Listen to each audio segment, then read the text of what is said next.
کچھ روپیہ دیں گے، کچھ پیسہ دیں گے، کچھ سیمنٹ دیں گے، کچھ اینٹا دیں گے، تو وہ تو اور بہت بڑی فضیلت کی بات ہے، میں چندہ نہیں کروں گا۔ اس کے بعد جو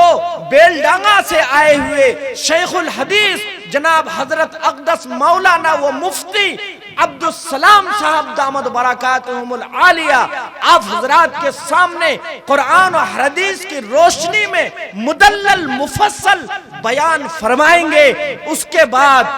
وہ اتنے بڑے بزرگ ہستی آپ اور ہمارے پاس کسی قسم کا مسجد کے لیے اگر ہمیں بلاوا دے تو ہم بلا جھجک یہ سوچ کر کہ ہمارا 2 روپیہ، ہمارا 100 روپیہ، ہمارا 500 یا ہمارا 1 سیمنٹ کی بوری یا 1000 اینٹ یا 10 اینٹ لگ جائے اور یہی 10 اینٹ ہمارے لیے جنت میں محل تیار ہو جائے۔ بے شک دوستو انشاءاللہ ہم لوگ اس چیز کے لیے تیار ہیں نا بھائی؟ انشاءاللہ ہاتھ اٹھائے بھائی، ہاتھ اٹھا کر بولیے انشاءاللہ۔ ایک بات بتا دیتا ہوں، جیسا کہ مفتی اقبال صاحب دامت برکاتہم آپ حضرات کے سامنے بیان فرمائے، میں تقریر کے لیے نہیں بیٹھا ہوں، میں تو صرف مبادی یعنی حضرت مفتی صاحب کے آنے تک کے لیے تھوڑا سا وقت لیا آپ حضرات سے، لیکن میں یہ کہتا ہوں کہ ہمارے اس علاقے میں اتنی بڑی ہستی جو دارالعلوم دیوبند سے، الحمدللہ جس دارالعلوم دیوبند کو دیکھنے کے لیے اور وہاں کے سپوتوں سے ملاقات کے لیے آدمی ہزاروں ہزار پیسے اور روپے خرچ کر کے وہاں کا سفر کرتے ہیں، آج وہ حضرت اور وہ ہستی ہمارے مابین آ کر پہنچی ہے، تو اگر ہم ان کو سنے بغیر، ان کے باتوں پر عمل کیے بغیر یہاں سے چلے جائیں تو ہم سے زیادہ محروم اور کون ہوگا؟ بے شک بے شک۔ دوستو ہمیں یہ آج عہد کرنی ہے کہ جب تک جلسہ ختم نہ ہو جائے، جب تک حضرت مفتی عبدالسلام صاحب دامت برکاتہم کا بیان، حضرت مولانا عبداللہ معروفی صاحب دامت برکاتہم کا بیان اور ہمارے اس پورے سیمانچل کے مجدد حدیث یعنی اس پورے اتر دیناج پور سیمانچل میں علم حدیث کے ذریعے سے اس دھرتی کو روشن کرنے والی ذات جناب مولانا ممتاز عالم صاحب دامت برکاتہم کے بیان سے اور ان کی دعا سے جب تک ہم لوگ سرفراز اور مستفید نہیں ہو جاتے ہیں تب تک اس جلسہ گاہ سے انشاءاللہ نہیں اٹھیں گے۔ انشاءاللہ بولیے بھائی، انشاءاللہ۔ بس میں انہی چند باتوں کے ساتھ اپنی بات کو ختم کرتا ہوں۔ وآخر دعوانا ان الحمدللہ رب العالمین۔